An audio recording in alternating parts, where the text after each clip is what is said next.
नमस्कार दोस्तों, मैं हूं पंकुरी सिन्हा। आज है तारीख 23 जुलाई और हमारे शहर की, इस देश की ख्याति प्राप्त लब्ध प्रतिष्ठित कवि कथाकार आदरणीय डॉक्टर पूनम सिंह, जिन्हें मैं पूनम मौसी कहती हूँ, उनका आज जन्मदिन है। तो उन्हें शुभकामना संदेश भेज रही हूँ उनकी एक कहानी के पाठ के साथ। यह कहानी उनके संग्रह सुलगती ईंटों का धुआं में संग्रहित है। कहानी का शीर्षक है अंतिम किस्त। महियारपुर कामत से जो आदमी दौड़ता हुआ यह खबर लाया था, उसकी घिघी बंधी हुई थी और वह भय से थर थर कांप रहा था। गांव के लोग इस अप्रत्याशित खबर से स्तब्ध थे। छेदन भगत की पतोह कमली कलेजा कूटती हुई चित्कार कर उठी थी। अर्धरात्रि के सन्नाटे में उसके आर्तनाद से पूरा मुसहरी टोला दहल गया था। माजरा क्या है, यह जानने के लिए हर कोई दौड़ता हुआ छेदन भगत के घर की ओर चला जा रहा था। 5 कोस दूर से खबर लाने वाला खबरिया पैदल भागता हुआ आया था। उसका गला सूख रहा था। उसके भीतर इतनी शक्ति नहीं थी कि वह दोबारा फिर किसी को पूरा वृत्तांत बताता।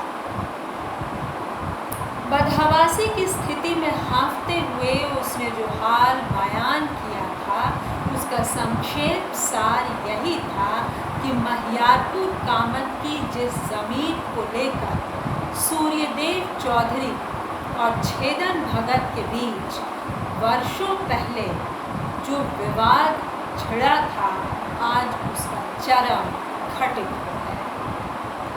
किसी को दूर दूर तक ऐसी अनहोनी की आशंका नहीं थी।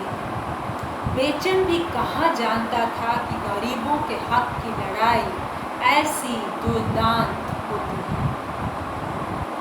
वैसे इस सच को महियारपुर पंचायत के सभी लोग जानते हैं कि सूर्यदेव चौधरी के महियारपुर कामत की 20 बीघा जमीन से सटे गढ़ैया पोखर के बगल में छेदन भगत की 60-20वां बंसबट्टी की जमीन चकबंदी के दौरान सूर्यदेव चौधरी के नाम हो गई। बड़े जोत के किसान और उसके इलाके के दबंग परिवार होने के कारण उनका दबदबा पूरा गांव जवार के लोगों पर रहा है। गांव जवार के लोग चौधरी परिवार के पूर्वजों की कहानियां जब कहते हैं तो पता चलता है कि आज से 60-70 साल पहले की जमींदारी प्रथा क्या थी और उसमें जुल्म और अत्याचार की कैसी घटनाएं होती थी। लगान न दे पाने के कारण सूर्यदेव चौधरी के परबाबा कितने आसामियों को कोड़े और जूते से पिटवाते, जीवन भर बेगार खटवाते रहे। आज उस परिवार के आगे की पीढ़ी भी राजनीति, रंगदारी और अफसरशाही सब में अपना दबदबा बनाकर अपने पूर्वजों के बताए रास्ते पर ही आगे बढ़ रहे। तो दोस्तों, ये एक बहुत ज़्यादा उठ रहा मसला है, जिसमें ये दिखाया जा रहा है कि बहुत सी निचली जाति के लोगों के नाम जो ज़मीन कम से कम से विनोबा भावे के भूदान के बाद या उससे भी पहले के बाद आई या सर्वे में आज़ादी के बाद लिखी गई, उसको ज़बरदस्ती बाद में लोग अपने नाम करवा रहे हैं। इस पर आनंद तेलतुंबदे की किताब में भी हमने बहुत विस्तार से कहीं पढ़ा है। जमींदारी उन्मूलन के बाद सूर्यदेव चौधरी के बड़े भाई इंद्रदेव चौधरी एक सधे हुए राजनेता बनकर राजनीति में अपने प्रभुत्व का विस्तार करने लगे। उनका राजनीतिक चेहरा और चरित्र तिलिस्मी था। चुनावी दंगल में उनके समकक्ष खड़ा होने वाला हर प्रतिद्वंद्वी उनसे मात खाता रहा। लोकतंत्र की आड़ में उन्होंने सामंतशाही का पुनरुत्थान किया, जातिवाद और सांप्रदायवाद के बड़े बड़े गढ़ और मठ बनाए।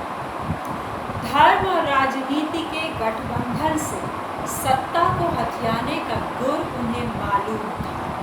वे जब तक जीवित रहे, इलाके में उनके वर्चस्व का डंका बजता रहा। 5 साल पहले विमान दुर्घटना में सपत्नीक इंद्रदेव चौधरी काल कवलित हो गए।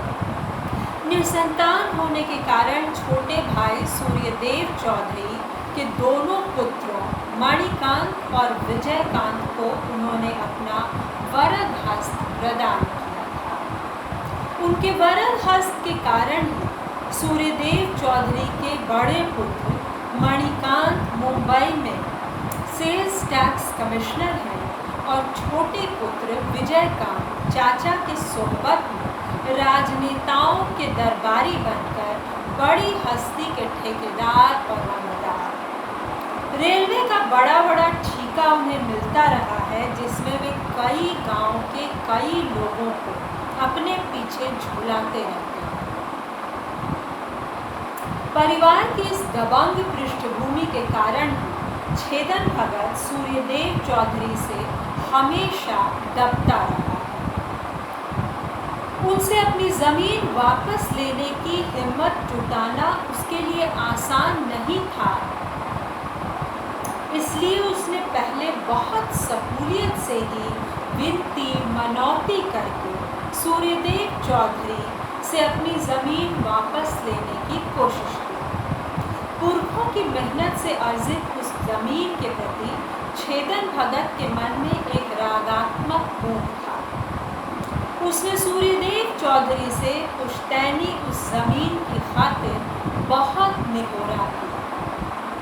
उसके बाप दादों ने वर्षों चौधरी परिवार की चाकरी की थी। उनके खेत खलिहान जोते बोए और अगोरे थे। इसी वफादारी के एवज गढ़ैया पोखर के बगल की ज़मीन सूर्यदेव चौधरी के परबाबा ने छेदन भगत के पूर्वजों को दी थी। छेदन ने इन सारी बातों की याद दिलाई, लेकिन सूर्यदेव चौधरी टस से मस रहा।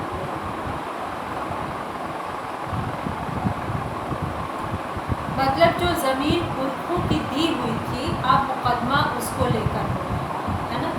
मतलब आगे वाली पीढ़ी और सेल्फिश हुई है, स्वार्थी हुई है, संकुचित हुई है और उसमें वह दान वाली बात घट गई। चाहे वह रोब का ही दान हो, चाहे वह अपने स्टैटस का ही दिखावा हो, लेकिन वो चीज़ भी ख़त्म हो गई। ज़मींदारी के बाद की जो नई पीढ़ी आई, जिसको इतना पैसा चाहिए था एक भूमंडलीकरण के युग में और राजनेता बनने के लिए, कि जिसकी अपनी ज़रूरतों की ही सीमा नहीं। इसका कारण जग जाहिर था। छेदन भगत का बेटा बेचन सूर्यदेव चौधरी की आंखों की किरकिरी था। वह किशोर वैसे ही हठी और खुददार था। इस खुददारी के कारण ही उसने अपने बाप दादा की विरासत में मिली गुलामी के पट्टे को अपने गले से उतार फेंका था। वह सूर्यदेव चौधरी की ज़मीन पर एक दिन भी हरवाही करने नहीं गया, क्योंकि वहाँ जन चरवाहे को वन के रूप में बहुत कम अनाज और नकद के रूप में न्यूनतम मजदूरी भी नहीं दी जाती। सूर्यदेव बाबू अपनी ज़मीन पर परबाबा द्वारा बसाए गए मुसहरी टोला और फ़कीर टोला को निजी गुलामों की बस्ती समझते थे और मनमानी मजदूरी देते थे। छेदन भगत का बेटा बेचन इसके विरुद्ध आवाज़ उठाने वाला मुसहरी टोला का पहला युवक था। उसके बाद से मुसहरी टोला और फकीर टोला के लोग गोल बंद होने लगे थे। धनकटनी और रोकनी के समय बस्ती के लोग समूह बनाकर पंजाब हरियाणा की ओर कूच कर जाते और सूर्यदेव चौधरी को बगल के गांव जवार से आदमी बुलाना पड़ता और दूनी मजूरी देनी पड़ती। अपने रैयतों के बदले नस्ल को देखकर उनका खून खौल उठता था। वे इस सब के पीछे बेचन को ही मुख्य अभियुक्त मानते थे। इसी बीच बेचन एक और दुस्साहस कर बैठा था। एक दिन अप्रत्याशित रूप से सुबह सुबह बेचन चौधरी साहब के दालान पर पहुंच गया। उस समय वे अपनी दोनाली बंदूक साफ कर रहे थे।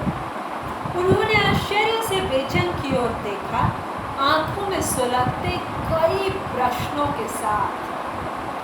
बेचन ने उनके सामने कागज का एक टुकड़ा रखते हुए कहा, आपके महियारपुर कामत में गढ़ैया पोखर के बगल में 60-20वां बसवट्टी की जो जमीन चकबंदी के समय आपके नाम पर चढ़ गई थी, उसी का कागज है यार। ब्लॉक से निकलवा कर लाया हूँ, खुद देख लीजिए आप। राजस्व ग्राम के खाता संख्या 9561 में 60-20वां जमीन मेरे परबाबा साधु भगत के नाम है। भूमि पैमाइश के समय वही जमीन गलती से आपके खसरा संख्या 9562 रकबा 58 के नाम चढ़ गई है। आप चाहें तो सरकारी अमीन से पैमाइश की जंजीर गिरवा कर नापी करवाएं। वह प्रामाणिक दस्तावेज के साथ अपने अधिकार की मांग लेकर उनके सामने ढीठता पूर्वक खड़ा था। चौधरी जी आपे से बाहर हो गए। साला मुसहर हमें ब्लॉक का कागज दिखाने आया है। वह बसवट्टी की जमीन तेरे दादा परदादा की नहीं, मेरी है। सीलिंग में वह जमीन चली जाती, इसलिए मेरे परबाबा ने तेरे हराम खोर पुरखों के नाम कर दी थी। इससे क्या वह तेरी हो गई? तू दावा ठोकेगा उस पर? उसी जमीन की खातिर तेरा बूढ़ा बाप छेदना रोज मेरे पैरों पर गिरकर गिड़गिड़ाता है, नाक रगड़ता है। मैं दे भी देता उसे, पर तेरी इसी अकड़ के कारण मैंने वह जमीन उसे वापस नहीं की। कान खोलकर सुन ले तू, उस पर हक मेरा था, मेरा है और मेरा ही रहेगा। हरामजादे, तेरी हिम्मत कैसे हुई मेरे दरवाजे पर आकर यह कागज दिखाने की? अभी निकल इस ड्योढ़ी से, नहीं तो भून कर रख दूंगा। आवेश और क्रोध से थर-थर कांप रहे सूर्यदेव चौधरी की ओर से बिल्कुल बेपरवाह बेचैन उसी हठी मुद्रा में अडिग खड़ा कहता गया, यह अंधेर नहीं चलने वाला है चौधरी साहब। कागज मेरे नाम का है, उसे तो देना ही पड़ेगा। उसके प्रतिरोध का स्वर काफी ऊंचा था, जिसे सुनकर चौधरी जी की आंखें दहक उठी। अचानक चौकी पर रखी अपनी दोनाली बंदूक उसकी छाती पर तान कर वे गरज उठे, तू मुझे धमकी देगा? तेरी इतनी मजा?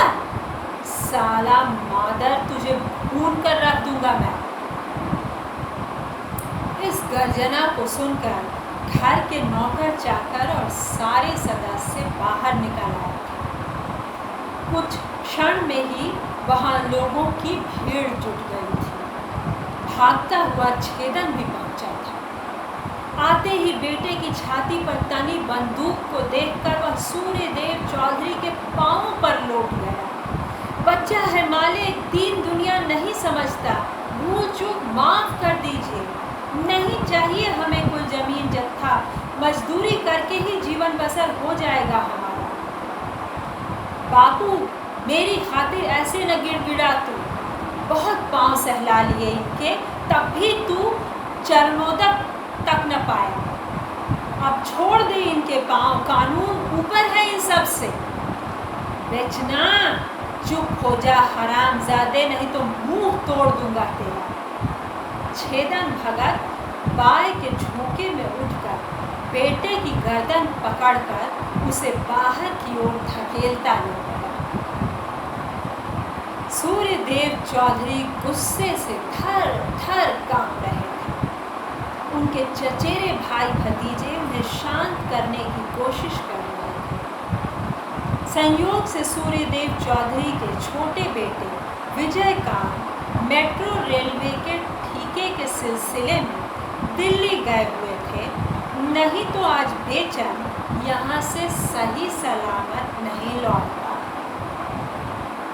कानाफूसी करते लोगों में बेचन की हिम्मत को लेकर आंतरिक दोष और सहमति थी, पर ऊपर से वे उसके दुस्साहस पर नाराजगी प्रकट कर रहे थे।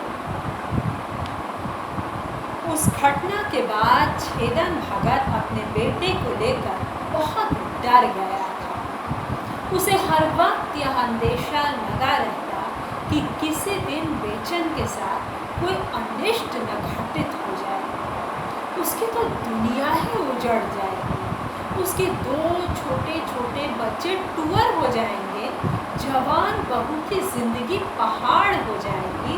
आशंकित भय से उसका कलेजा धड़कता रहता, आंखें पनीली होती रहती। उसके कलेजे में एक भूख की तरह यह डर घर कर गया था। इस बेटे को लेकर उसने बहुत दुख काटे हैं। 5 बेटों में एक इसी को भगवान ने आंखों के सामने रखा। सब एक एक कर बिला गए। छाती का दूध बार बार छाती में सुखाती बेचन की माँ तो जैसे पत्थर ही हो गई थी। बेचन जब हुआ तो दहाड़ मारकर रोती हुई बोली, एकरा बचावे के छौ त लौकी झींगा सनक बेच दहु केकरो के, न त इहो नहीं बचते। हे परमेश्वर, हे दीनानाथ, हे छठी मैया, दूध से भीजल आचरा से तो पैरा रास्ता नित हो। हे सूरज देवता, जिया दहु एकरा। अगर इसे बचाना है तो लौकी झींगा की तरह इसे किसी के हाथों बेच दो, नहीं तो ये भी नहीं बचेगा।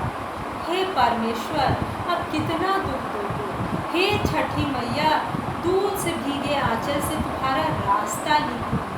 हे सूर्य देवता, इसे जीवित रखो। उसके इस कातर विलाप का स्वर आज भी गूंजता है छेदन के कानों में। नवजात बेटे को टोकरी में लेकर वह दीनदयाल मास्टर जी के घर सीधे चला गया था। मास्टर जी, मोल ले लीजिए इस अभागे को। दुखियारी माँ का बच्चा है, शायद इस टोकमा से सुगना की कोख न उजड़े, जी जाए हमारा बच्चा। छेदना के आंसुओं से भरे हलकान हुए चेहरे को देखकर मास्टर जी ने बच्चे को टोकरी से उठाकर अपने कलेजे से लगा लिया था। उनकी पत्नी ने 50 रुपए के नोट से बच्चे को निहूच कर कहा था, छेदन, तेरा यह बच्चा मैंने मोल ले लिया। अब यह बेचन तेरा नहीं, मेरा और पूरे गांव का है। छेदन भगत की आंखें अछूधार बरसने लगी थी। उसी दिन से उसके बेटे का नाम बेचन पड़ गया। लोक प्रचलित टोटमे से सुगना के भीतर की आस्था फलीभूत हुई। बेचन तो बच गया, लेकिन काल कवलित बच्चों का दर्द गरीबी और बीमारी ने सुगना के जीने की शक्ति छीन ली। छेदन भगत की दुनिया उजड़ गई। सुगना के बिना जीवन विकराल हो गया। तब से एक लंबा समय बीत गया।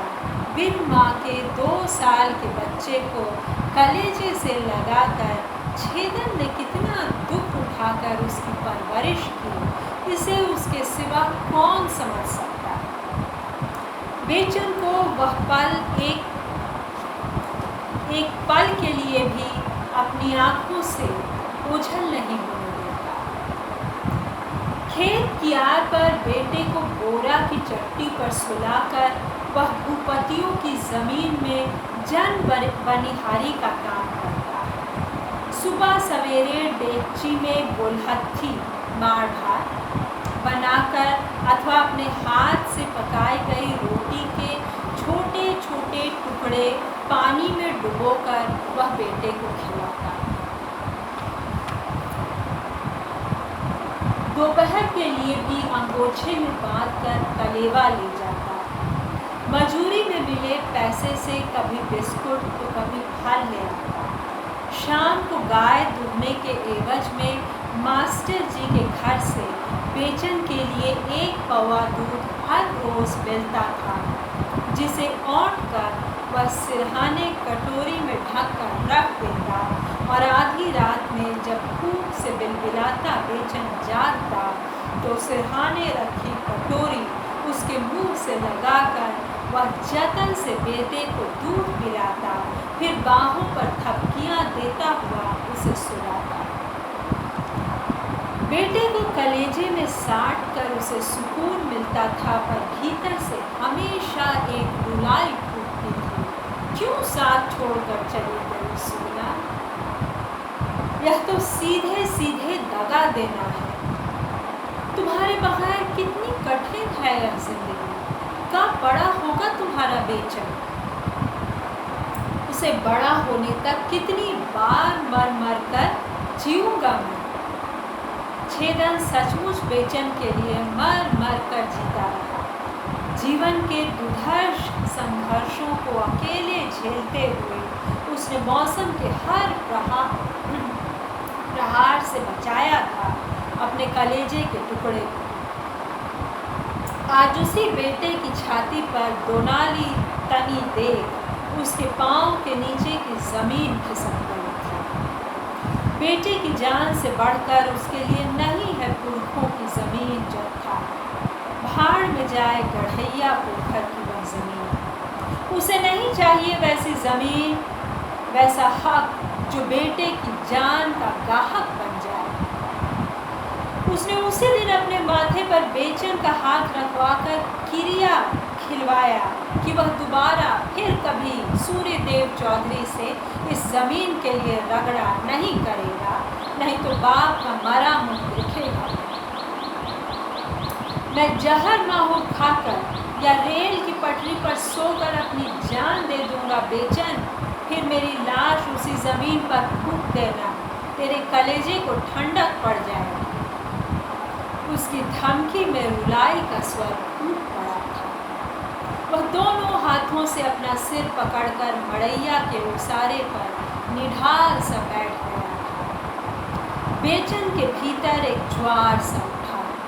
व्यवस्था से थके हारे अपने निरीह असहाय बापू के सामने उसने जमीन के कागज को चिंदी चिंदी कर फेंकते हुए भरे कंठ से कहा, लो, आज के बाद कभी पुरखों की गुलामी के एवज में मिली किसी जमीन की तरफ आंख उठाकर भी नहीं देखूंगा, लेकिन एक बात सुन ले बापू, अपनी सौगंध देकर तुमने अच्छा नहीं किया। बिना लड़े हथियार डाल देने वाला कायर सिपाही बना दिया मुझे। मैं वह नहीं हूँ बापू।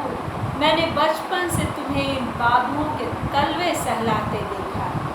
कम मजदूरी पाकर भी चुप रह जाना, उनकी ज्यादतियों के विरुद्ध कभी कोई आवाज़ न उठाना, यह कैसा स्वभाव है तुम्हारा। तुम्हारी रगों में बहने वाला खून कभी गर्म क्यों नहीं होता बापू। अपने जीवन के दुख और अभावों के पीछे छिपे सच को कभी खोजने जानने की कोशिश नहीं की तुमने। हमेशा अपने भाग्य को कोसा, जीवन को नियति का लेखा माना, लेकिन यह सच नहीं है। मैं जिस सच को देखता हुआ बड़ा हुआ हूँ वह कुछ और है। मेरे धर्म पिता मास्टर दीनदयाल ने मुझे सच खोजना सिखलाया है। आज वे नहीं है, लेकिन उनका पाठ मुझे कंठस्थ है। मैं तुम्हारी तरह इनके अत्याचार और अन्याय को चुप रहकर नहीं सह सकता। मास्टर जी मुझे स्वाभिमान का पाठ पढ़ाया करते थे। सामंती समाज की पहचान कराई है उन्होंने। अपने लिए न सही, लेकिन वंचितों शोषितों के लिए तो मैं लड़ूंगा ही। और हक की वह लड़ाई छाती आगे और पीठ पीछे करके ही लड़ी जाती है बापू। वहाँ तुम मुझे सौगंध देकर नहीं रोक सके। उसके कंठ में पानी का हरहराता स्वर था। अपनी बात कहकर वह अपने समय के कठिन कार्यभार के निर्वाह के लिए दृढ़ संकल्प के साथ उठ खड़ा हुआ। छेदन रेत भरी आंखों से बेटे को जाते देखता रहा। उसके बाद ही आवाम मुक्ति संघर्ष की पहली बैठक महियारपुर कामत में हुई थी, जिसमें 10 गांव के लोग इकट्ठे हुए थे।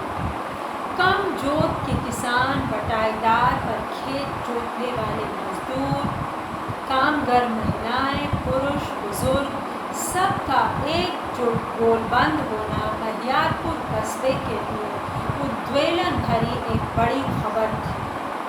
इस गोलबंदी से गांव के दबंग राजपूतों और भूमिहार पट्टी के लोगों के कान खड़े हुए थे। उस बैठक में कम मजदूरी, बटाईदार नीति, जमाखोरी, मालिकों का अमानवीय सामंती व्यवहार जैसे मुद्दों पर गर्मा गर्म बातें हुई थी। फिर आपसी सहमति से कुछ रणनीतियां भी तय हुई थी। अराजक तंत्र से उपजी मानवद्रोही स्थितियां लंबे समय से गरीबों पीड़ितों के भीतर लावा की तरह सुलग रही थी। एकजुट स्वर में इसका विस्फोट सामने प्रकट हुआ। अचानक पूरे इलाके में भूपतियों की जमीन पर लाल झंडे गाड़े जाने लगे। सार्वजनिक स्थानों पर धमकी भरी घोषणाएं चिपकाई जाने लगी। जिस दिन भूपति सूर्यदेव चौधरी की महियारपुर कामत वाली जमीन पर लाल झंडे गाड़ने की रणनीति तय हुई थी, उस दिन इसकी सूचना घर का भेदी लंका ढाए वाली कहावत को चरितार्थ करता राम रतन पासवान नाम का एक युवक उन्हें दे गया था, जिसे सुनकर वे आपे से बाहर हो गए। ये साले मुसहर धांगड़ के नए बोधसाई हमारे विरोध में गांव वालों को गोलबंद कर रहे हैं। इनकी औकात तो मुझे बतानी ही होगी। मुझे मालूम है इन सब का लीडर कौन है। छेदन भगत का बेटा बेचन आग मूत रहा है इन दिनों। वही धरना प्रदर्शन के लिए उकसा रहा है सबको। हरामजादे को नहीं पता कि चींटियों के पर निकलने का अंजाम क्या होता है। चौधरी जी की क्रोधाग्नि भड़क उठी, जिसे लक्ष्य कर राम रतन प्रेम से पूरी कथा बाँचने लगा। चौधरी चच्चा आज उस सभा में बेचन के साथ फकीर टोला का माओवादी मियादाद और इमरान भी आया था। वे लोग गांव में बन रही केमिकल फैक्ट्री के लिए लीज पर ली गई जमीन का पट्टा रद्द करवाने के लिए लोगों को तरह तरह की बातें समझा रहे थे। सूर्यदेव चौधरी की आंखों में बिजली की तड़प पहुंच गई। क्या मतलब है तुम्हारा? खोलकर सारी बातें करो। राम रतन कहने लगा, चच्चा वे कह रहे थे कि सरकार ने गरीब गुरबों को सब्ज बाग दिखाकर उन्हें बहला फुसला कर 100 एकड़ की जो ज़मीन गांव जवार मंडी हाउस निर्माण के लिए छोटे किसानों से मोल ली थी, उस ज़मीन में से 60 एकड़ ज़मीन का सौदा किसी दवा निर्माता कंपनी ने 30 वर्ष का पट्टा लिखवा कर करवाया है और यह सौदा जिला प्रशासन के साथ साठ-गांठ करके मणिकांत भैया जी के थ्रू हुआ। क्या यह सच है चच्चा? सूर्यदेव चौधरी की भ्रिकुटी तन गई। साले सब कहाँ से सूंघते रहते हैं। अगर यह सच है भी तो उनके बाप का क्या जाता है? उन्हें तो जमीन का मुआवजा मिल ही गया है सरकार से। लेकिन वे तो कह रहे थे कि मुआवजा भी आधा भी नहीं मिला है और उस जमीन का बड़ा हिस्सा लीज पर देकर सरकार, जिला प्रशासन और चौधरी परिवार सभी दोहरा मुनाफा कमाने और गरीबों को तबाह करने का नया तरीका इजाद कर रहे हैं। मणिकांत भैया के बारे में वे सब बहुत अंट संट बोल रहे थे। क्या बोल रहे थे मणि के बारे में? चौधरी जी का चेहरा तनने लगा। राम रतन थोड़ा असमंजस में था। कहे कि नहीं, कहीं भेद खुल गया तो? क्या सोच रहा है तू? बता ना, क्या कह रहे थे मणि के बारे में? चच्चा वे कह रहे थे कि चौधरी जी का बेटा मुंबई में सेल्स टैक्स कमिश्नर है, लेकिन बिहार में वह मुंबई की दवा कंपनी का दलाल है। जिला प्रशासन से साठ-गांठ करके वही हमारी ज़मीन का पट्टा लिखवाया है और दवा फैक्ट्री बनवा रहा है मुनाफा कमाने के लिए। जिस ज़मीन पर सरकार गांव जवार मंडी हाउस बनवाकर हमारी फसलों और पैदावारों के लिए बाज़ार विकसित करने जा रही थी, उस ज़मीन पर अब मुंबई की दवा कंपनी का मालिकाना हक हो गया है, वह भी 30 वर्षों के लिए। सारा सोचिए भाइयों, गरीबों के हक को मारकर वे लोग अपना बिजनेस खड़ा कर रहे हैं। यह कितना बड़ा फरेब है हमारे साथ। चच्चा हम क्या बतावें आपको, वो कैसी कैसी बातें गढ़कर उन्हें उकसा रहे थे। मैं तो चुपचाप पीछे खड़ा उनकी बातें सुन रहा था। अरे तू खोल कर बता तो सही, और क्या कह रहे थे सर? मियाँ दाद और बेचन के भड़काऊ भाषण से वहाँ की हवा बहुत गर्म हो गई थी चच्चा। बेचन और उसके चेले चपेटे कह रहे थे, सरकार, प्रशासन और दबंग बाबुओं की असंख्य योजना को समझिए भाइयों। हमारा जीवन किस तरह दांव पर लगा रहे हैं, देखिए सर। तो दोस्तों ये एक लंबी कहानी है और ये आगे भी चलेगी। मैं इसे 2 किश्तों में सुनाती हूँ। कहानी का शीर्षक है अंतिम किस्त। आशा है कि आपको दिलचस्प लग रही है। आप दूसरा हिस्सा भी इसका सुनेंगे। गांव की जो राजनीति है वो रेणु के समय से कैसे कैसे बदली है। बिहार के गांव में ज़मीन की लड़ाई, जिसके लिए कभी रणवीर सेना खड़ी हुई थी। आगे सुनिए उसका किस्सा। धन्यवाद।